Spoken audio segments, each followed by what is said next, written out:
Perokim haboim, welcome one, welcome all. Mazel tov, as we celebrate the Siyum, the completion of book number 13, and we've already made our way through the first few Perokim, the first few chapters of book number 14, the laws of Sanhedrin. Welcome to our audience on Chabad.org, on Facebook, on YouTube, to those who are watching now and to those who will be watching at a later point in time. Welcome one, welcome all.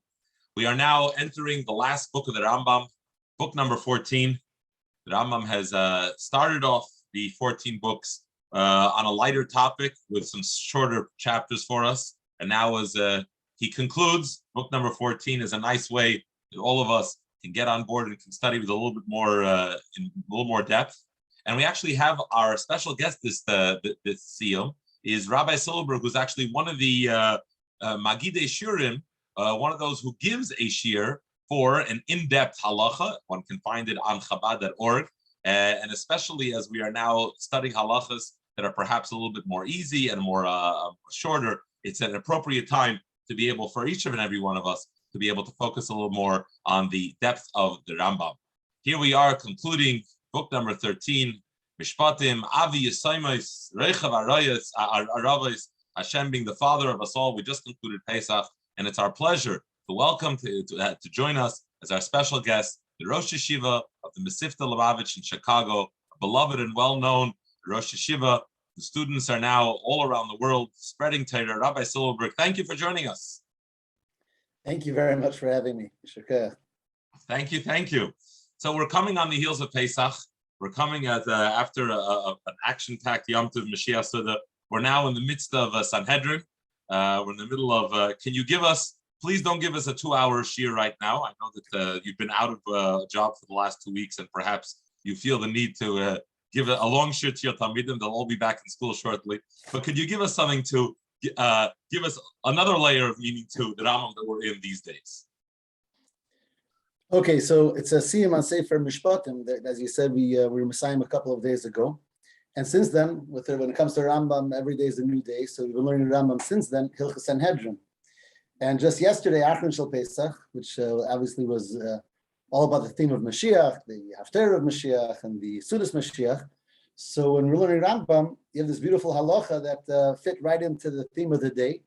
I don't know if the idea of Daf 11 with the site, the Rebbe knows the Chumash, but in some the Rebbe teaches everything is Bashkocha Pratis. And yesterday we learned where the Rambam says his tremendous chiddush, and the Rambam says that it's his own thing. Nirin li hadvorit, Hilchos Sanhedrin, Perek Dalet, Halacha Yud Aleph, that it would appear to me, it seems to me, says the Rambam, that if all the Chachamim in Eretz Yisrael would decide to appoint dayanim and to give them smicha, these are called smuchim. These are called dayanim with smicha. And of course, not to be confused, today also we have smicha, but the smicha that we have today, rabbinical ordination, as the Rambam explains, is not the real smicha that gives the judge, the dayan, the ability to the knossos of the Torah and so on and so forth. To have the real smicha, it has to be ish mi pi ish from Moshe Rabbeinu. All the way back to Moshe Rabbeinu was Samech Yeshua and the IYUN Skenim. And the real smicha has to be direct, a direct link all the way back to Moshe Rabbeinu. The problem is that smicha stopped. Historically, the Romans made it a big movement to stop the smicha. And once you break it for one generation, there can't really be smicha because it doesn't go back to Moshe Rabbeinu. And the Rambam writes that it appears to him that if all the Rabbanim and Eretz Yisrael would get together, they could jumpstart the smicha. That's what the Rambam says. But he says it with those famous words. Whenever the Rambam says nirinli or yirali, it means it's his chiddush. It's something the Rambam is saying on his own. He doesn't have a clear source to back it up. And even after he says it, at the end, he says again, Vadover tzorich hechreya. I think that's a very unique thing in the Rambam. Even after he said nirinli, he says this is something that still needs to be concluded if that's conclusive. But that's the Rambam's chiddush. Now, here in the Rambam himself, he doesn't say what brought him to that chiddush. But in the Pirush HaMishnayos that the Rambam wrote when he was much younger, there he says, because otherwise, how's Mashiach going to come? He says that when it comes to Mashiach, one of the famous nevuos, when we say it in Ashman Esrei, is the Shiva Sheftayich Kavarishayna. There's going to be a Sanhedrin again. And if there's going to be a Sanhedrin, you have to have smicha. And if you have to have smicha, then you have to have a way to jumpstart it. And that's what the Rambam says in Pirush HaMishnayos. And he says, it seems to me that before Mashiach will come, there'll be Mechadish the smicha, and there'll be a Sanhedrin, and that will be the kiyum of the nevuah of Shiva Sheftayich Kavarishayna. That's what the Rambam says. So he took it, for the Rambam, this was the way to bring Mashiach. or at least a possible way to bring Mashiach, is through being Mechadash the Smicha. And historically, this made a tremendous tumult in Klal Yisrael, especially about 500 years ago. There was Rabbi Yaakov Beirav in Sfas, Tveri in Sfas, who he said, let's take the Rambam and do it. And he was Mechadash the Smicha, and he himself, the Rabbanim were Masmechin, and he was Masmech the Beis Yosef. This is called Moron. The Rosh Yeshiva of Moron is Rabbi Nismach, that he got the Smicha from Yaakov Beirav. But that created a tremendous machlekes in his time, because Rabbi Yaakov Beirav wrote about this tremendous, there were a whole sefer on it, how you can be Mechadash the Smicha based on the Rambam.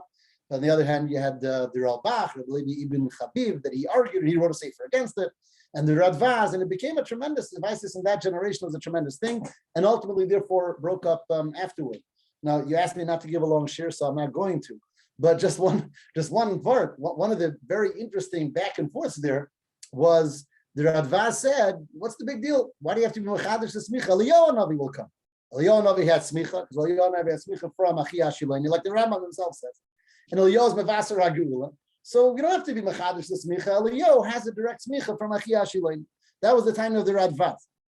But Radvaz lived in that time. Rabbi Yaakov Beirav argued, he says Eliyahu Navi can't be Mechadash the Smicha because he passed away. Even though Eliyahu Navi went to the Shemayim, but he quoted Shuvas that the wife of Eliyahu Navi can remarry.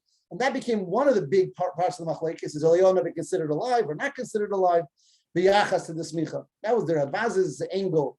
You have the Urim V'Tumim, Rabbi Nosson Silberberg, he said that the Rambam was going according to his Shita, and the end of Sefer Rambam, that there's a Shaila for Eliyahu Navi who will come before Mashiach or after Mashiach. Again, I don't know how long I have here, but I'll hop around. Fascinating stuff. Keep going. I'll the Maratz Chayes, he says that he brings a Gemara in Erevin that it says Eliyahu Navi is going to come Lifnei Bezdin HaGodol. So there has to be a Bezdin before Eliyahu Navi. So the Radvaz says, the Maratz Chayes says, I don't know what the Radvaz's time on the Rambam was. Eliyahu Navi has to come to an existing Bezdin. That means we have to be Mechadash the Smicha. So on that, there's in Likud Sichos, in the Chilek Test, there's a Hora in Parshas Re'eh, with Rabbi Fanfers that kasha. He says that according to the Radvaz, when it says he comes to Bezdin HaGodol, it doesn't mean a Bezdin Smuchim. It means the great Bezdin of the time. Lav dafke Smuchim. But you can see there's so many different shilas that arose, and that caused this tremendous machlekes. And again, even the Rambam himself, although he says nirinli, and he says in Hadabar Dain Sarach Hechra, which is different than in the Perokim Mishnayos. The Perokim Mishnayos, which he wrote when he was much younger, the Rambam writes it as a fact. It has to be that way. When the Rambam himself got older, he says he held on to the Chiddush, but in a way of nirinli. And when they tried to use this Chiddush l'payil mamash, it met with a lot of resistance amongst the Chachmei Yisrael. It was a tremendous machlekes. And till today, it's not something that's really been resolved. And in Mitzvah Hashem, it's one of the many things the Mashiach will resolve because of mamash. Well, just the ability for all the Jews to agree on anything itself is the coming of Mashiach, as we saw it didn't work. No, so the Rambam Taka writes, in the Halacha, he says that if it's true they can be Mechadash the Smicha, so why were the Chachamim so mitzayer on the Smicha being lost? He says because it's impossible for everyone to agree. The Rambam writes it in the Halacha. It's not a modern phenomenon, you're saying. No, it's not a new thing yet. We're still waiting for Mashiach to bring that after. Okay, let's subtract Rabbi a little bit. You're involved for many decades in the life of Bachrim, and obviously for many years we're all learning chitas. But I once, because I'm involved, I give a shiur on Rambam. I believe that there are about as many words in a chapter of Rambam as there are in a blot Gemara. When you are learning 3 Perokim of Rambam every day, you're literally reading the number of words that are in more or less in 3 blot Gemara every day. Perhaps not as technical and not as it's obviously a very big deal. And there are people on with different age groups, different children of different age groups, grandchildren of different age groups. Give a little bit from your perspective where you stand, where you see Bachrim as they sort of get into this world, how they get their feet wet to be able to really do this, because it's a very big deal. It's more than chitas. It really is almost exponentially more. Right. So Rambam is a big deal, right? And anybody who tries to make it sound like something easy, I think is trying to sell something that's not true. Rambam is a big deal, and it's a tremendous commitment, without a doubt. At the same time, it's clearly something that the Rebbe wanted from us and taught us, and which has tremendous benefits, as anyone who learns Rambam knows. And the age of mesivta, which I have the chus of, as you said, dealing with mesivta for many years, is the time when Bachrim typically, it's their first time. That's when they're, after they're just bar mitzvah, a little after bar mitzvah, and this is when they're going to begin learning Rambam. Of course, the Rebbe gave Rambam even for children, but that was Sefer Mitzvahs primarily. So mesivta years is going to be the years that a boy is going to begin their journey in Limud HaRambam. And of course, there's in addition to Sefer Mitzvahs, you have the two options of Perek Echad LaYoim or Shleisha Perokim LaYoim, that are both options that the Rebbe gave, with the ultimate goal, Shleisha Perokim, if it's possible for the person. As far as when and how a bacher begins, obviously, like in everything, there isn't, as you said earlier, there's no one opinion for everyone, and there's different opinions, and definitely there's no one thing that fits all. I think that typically, I don't serve as the mashpia of the bacher. The bacher will talk about this with their mashpiyim, hopefully, based on Asay L'Charav. But typically, the mashpiyim will want a bacher to get comfortable with Limud HaRambam with Perek Echad before he'll go on to Shleisha Perokim. Again, and I'm going to emphasize, there's no one size fits all, and there's obviously bacher with different kashrenis as well. A typical thing that a mashpia might suggest to a bacher is to get comfortable with Perek Echad and learn the entire Rambam in that way, which means for 3 years.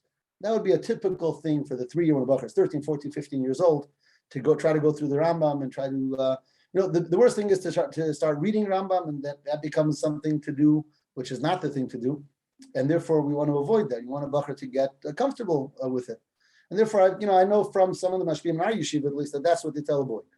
If you can do 3 years and try to learn the Rambam, give it the 20-minute, half hour a day, whatever it is, and with a translation of some sort, whichever is most useful for that bacher, and then to hopefully be able to graduate to the next step. There are those that after those 3 years are not ready to graduate to the next step. And there are those that before the end of 3 years might just be ready to graduate to the next step. So, like everything else, there's a reason.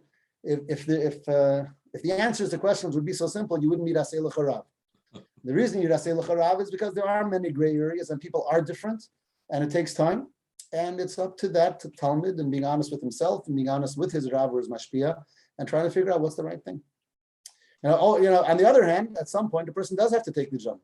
It's always easier to say I'm not ready for it, and therefore to do something less. But when a person is ready, he should be ready. I'll just share something.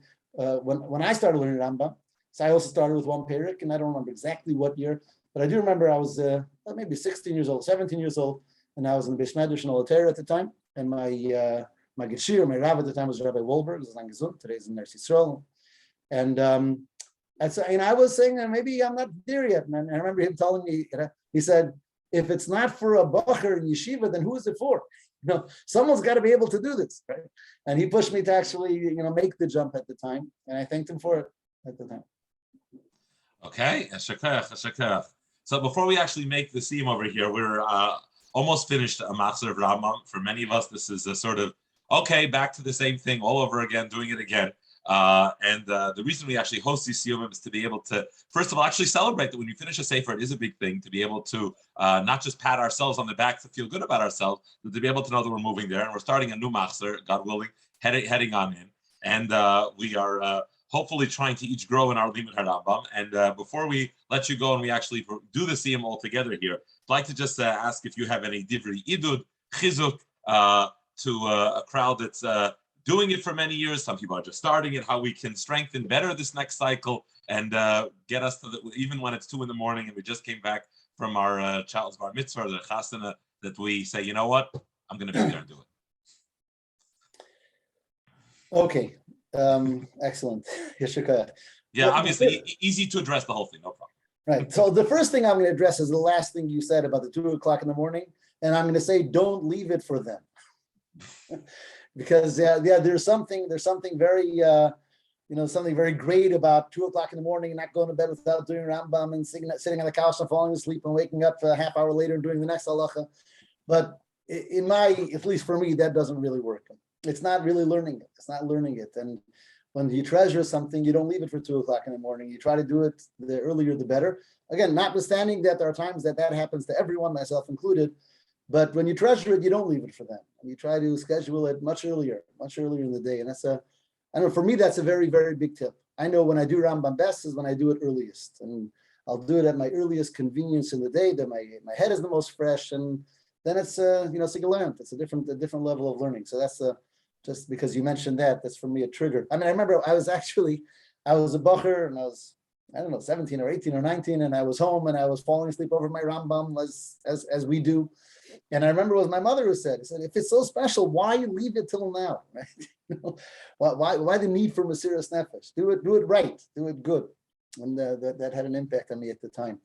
But as far as the general question, so I want to reiterate what was said earlier. Rambam isn't easy, and it's not an easy takana. It's not something we could just do.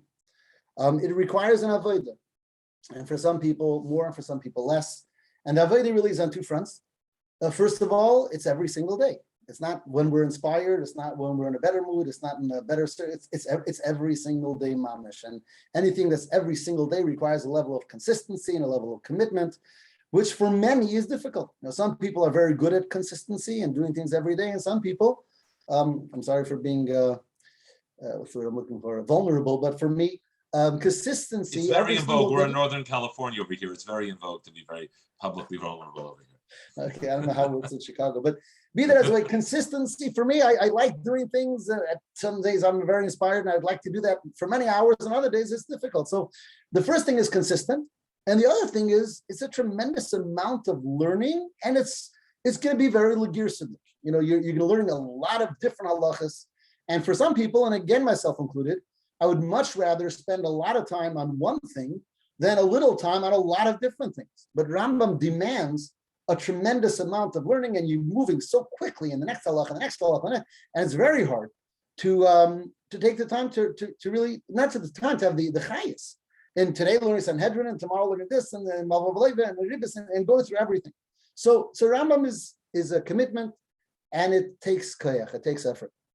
And at the same time, lefum tzayra agra, the commitment and the avodah brings such tremendous rewards to a person. I'm not talking about the schar of Gan Eden. I'm not talking about that type of schar. I'm talking about the rewards that we're able to feel and relate to anyone who learns Rambam every day. And in so many ways, and I was prepared that you would ask something like this. So I quickly, in my mind, tried to make a little seder of some of the most basic rewards that come to us. And what comes to mind, first of all, is obviously his kashrus. All of us want to be mikosher to the Rebbe. We want to be connected, and we want the Rebbe to be part of our life every single day. And what better way is there that every single day I take, whether it's a half hour or 45 minutes or less or more, and I really do something that I know is exactly what the Rebbe wants from me. And it's not just something I do with my hands or my feet, but I get involved in it. I'm learning it. I'm understanding it. It's really, it's my Rebbe time of the day in a very real and very, very powerful way. I remember I once used the Rambam that a Bachar just used before me. And he was, he had it's called a bookmark. And on the bookmark was a picture of the Rebbe. That's how I guess someone made such a bookmark. So I finished the 3 Perokim, and I got to the bookmark, and I saw the picture, and I thought, you finished the 3 Perokim. Yeah, you finished the 3 Perokim. And yeah, that was. So that's one very practical reward. We want to live with that. We want to keep that alive. And that gives it to us every single day. Another thing, obviously, it gives us our daily dose of learning Torah, no matter what, no matter when. There are some days, especially I have the tremendous luxury of spending days in yeshiva. So most days I'm spending a lot of time learning Torah. But then comes Pesach, and then comes the Seder, and then comes Chalamoid, and no matter where you are, no matter what's going on, or you mentioned before the chasna of the child, and there's times when you don't get. But when you have this, I have to learn every single day. It keeps my mind moving. It keeps my connection. It keeps my Limud HaTorah every single day. So that's another idea. And then there's the obvious that it gives me the tremendous span of the idea and the whole Torah, as the Rebbe told us. As the Rebbe said, that was the idea that you learn Kol HaTorah Kula, and really a Lubavitcher Bacher, a Lubavitcher Yingerman, a Lubavitcher Shliach, anyone has this tremendous gift that most Limud Torah don't have.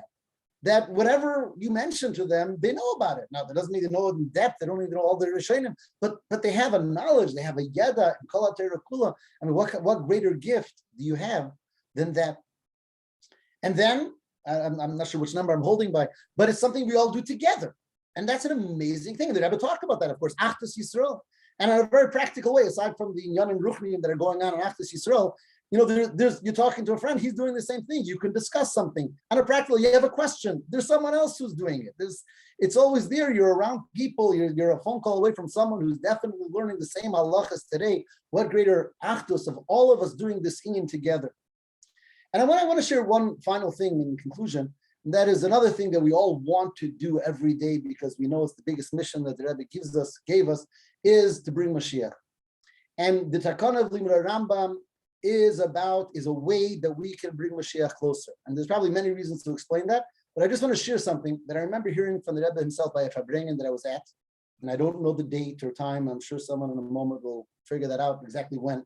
But I was by this Farbrengen as a Bocher, so it's got to be Tafshanun or Nun Aleph, days maybe, but it was one of those years.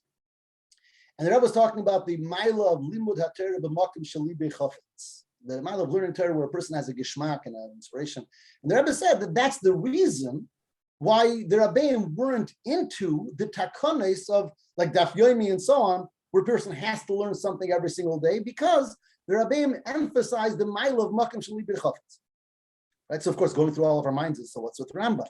And the Rebbe didn't let it go. The Rebbe said, Limud HaRambam. The Rebbe right away asked, what's Limud HaRambam? The Rebbe said, and again, I'm saying it from memory, and if I'm making a mistake, I'll be corrected. I'll be happy to be corrected. But the way I remember, the Rebbe says, so what's the Limud HaRambam? So first of all, he says, it's not, you don't have to do it. It's only a hatzah. That's the first thing he said. So hatzah is a suggestion, which of course raises the question. So how does that answer the question? But still, it's a problem. So I'll just say that Chassidim Shvarbreng, then we were saying, when a person knows that every day he's being mekayim the Rebbe's hatzah, that alone gives him the chayis. That's already an eigen appearance. But then the Rebbe said, but that the Ikar Rebbe said is that because we have to bring Mashiach, and we were looking for something special that wasn't done till now, so we had this idea of Kol HaTorah Kula b'Mesayim, and that's the way to bring Mashiach. That's what the Rebbe said. In other words, even though it's maybe not Machem Sheli B'Chafetz, but this was what the Rebbe said. The Rebbe said, talking about himself, that hey, yes, we have to bring Mashiach, we have to think of a Davar Chadash. The Rebbe said that's the Limud HaRambam. No, so if the Rebbe tells us that our avodah is to bring Mashiach, and he told us that this is one of the Yonim that he's giving us specifically for this, what greater reward can there be? So again, I don't know how many points I just mentioned, but there's clearly the rewards, aside from, again, Elam Haba, I'll leave for someone else to explain, but the basic practical rewards that we can feel every day is immeasurable through taking this commitment, and it is a commitment, but Lafum Saira Agra, to be able to enjoy and see the benefits of that avodah, Yomis of learning. Wow. But we'll rewatch it, and then the headline of the article will be Rabbi Silberberg's 7 Rambam highlights. But really, thank you. May all of us glean strength from your words, and may all of us strengthen our iskashrus and the ultimate purpose of Limud HaRambam to bring Mashiach. And now, it has now come the time. Let us actually put up the final halacha of Hilchos Nachlas that we finished on the 6th day of Pesach, that we're going to now be Messiahing together. We'll celebrate. And we'd like to ask the moderator, please, to put up the Rambam, and I'd like to ask you, Rabbi Silberberg, to please conclude the Messiah the Rambam for us. Okay, so the Rambam says, this is as we have here in it's Perik Yud Aleph, Halacha Yud Beis. It's the last halacha of Sefer Mishpatim, and the last halacha of Hilchos Nachlas. Nachlas is, of course, the halachas of Yerusha, inheritance. And the last Perik was talking a lot about an apitrupas, which is when you have a person who passes away, and leaves children. So when you leave children, you have to, the Bezdin or the father appoints a guardian. So Rambam finishes and says, because the apotropos, the guardian, is given leeway to do what he has to do, to take care of the possessions and the assets of the Yisayman. And he does not have to make a cheshbon. He doesn't have to make any type of an accounting to anyone of what he did and what he didn't do and how much he paid for things. This is part of his achrayus that he was given. And when he's given that achrayus, he's entrusted with it and trusted in it and does not have to make a cheshbon, like the Rambam said in earlier halach in the Perokim. Nevertheless, as the Rambam, tzorich lechashay beinoi lebein atzmo. But between him and himself, he has to have a good cheshbon, ledakdik, to be very careful and very scrupulous. Uleizoyer harbi, to be very, very careful. Me'avihen shel elu ha'yisayim, because he's dealing with the father of these yisayim. These are yisayim that don't have a father alive, but they have their father in heaven. Who reichiv haroves, because Hashem himself was the one who rides in the heavens. As the pasuk says in Tehillim, Shenemar Seilu l'reichiv haroves, to give praise to the one who rides in heavens, etc. And then the next pasuk, Avi Yisayim, who Hashem is called the father of all Yisayim. So therefore, the Rambam is saying like an interesting halacha. He's saying, and I don't want to get into it, but just one concept. Of course, we have a minute. Go ahead. We have a minute. Go ahead. Of course, the Rambam is not saying that you shouldn't steal from the Yisayim. For that, there's Hilchos Gneva, there's Hilchos Gzela. The Rambam is saying that when it comes to dealing with the Yisayim, you have to go above and beyond. And there's an extra diktuk, and we find this in the Rambam, On the one hand, it's a sefer halachas, but then from time to time, and especially at the end of every sefer, the Rambam adds in yonim that are beyond halacha, more yonim of musar, more yonim of deis. And here's the same thing: there's certain things that are beyond halacha. There's a basic requisite, a basic requirement, and you have to be zor with everybody's money. Again, gnevin, zela, a person has to be medactic in a person's money. But when you're dealing with Yisayimim, they're connected to Avia Yisayimim, Selu L'Richem Baravis. We'll take us one step further. Hashem is everybody's father. But there's a certain special connection that Hashem has to Yisayimim, and that's why it says over here, the Darga of Alakus, the Darga of Hashem, that's Rechem Baravis, and he's called Avi Yisayimim, and therefore that requires from a person an extra, unusual amount of being medactic, to take sure, to be Zohir, to be more careful even than halacha would require, because of the special avod that the Eibusher takes care, especially of those who need it most, those you say. Mazel tov, mazel tov, mazel tov. Thank you, Rabbi Silberberg. Maskifin, Haschala Lashlamur. We're going to just now very quickly, briefly begin the 14th book, and Halacha Aleph, the Rambam begins. Let's go to Halacha Aleph here. We'll go through the list of many, many mitzvahs here. Mitzvahs asa shoter lamana shayftim v'shaytim v'chol medina medina v'chol plach plach. There's a positive mitzvah to appoint both judges and officers who are going to enforce the law in every region and every city. The Torah says, "Shayftim v'shaytim v'chol psharecha." Shayftim, what are shayftim? Judges are allowed to makfumi based in. Those are the judges. Bali dinim b'ayim lefneim, and litigants come before them. Shaytrim elo bali makol retush be'meim lefnei adenam musavim shvakim recheves alachanuyus l'sakin asharim. What are the shaytrim? The shaytrim are those who enforce the law. They stand there with, sometimes if need be, sticks and corporal punishments, and to enforce the laws, to enforce that there's honest business in all the affairs of the Jewish people. To make sure that everybody follows the decrees, the ordinances as created by the judges. And their job is to bring anybody who violates any of these ordinances, to bring them before the Bezdin. Rabbi Silberberg, thank you very, very much. God should bench you with many, many years of teaching Torah, of having nachas from your family and from all your talmidim around the world. Thank you very, very much for joining us. Very much. Thank you. Amen. Yeshukah. Thank you, everybody, for being on. We do want to apologize that the quiz, which is, I know, one of the highlights for many, is not available for this time. We sorry about that, but we do want to thank Rabbis Cantor and Rabbis Lane and all the others who are behind the scenes making today's Siyum possible and making it happen. May we always meet at Siyumim, and may we celebrate, I believe, around Lag BaOmer time, the Siyum Oilami, the grand Siyum of this Machzor of Rambam. Yashakayach. Thank you very much, everyone, for joining us, and a good night.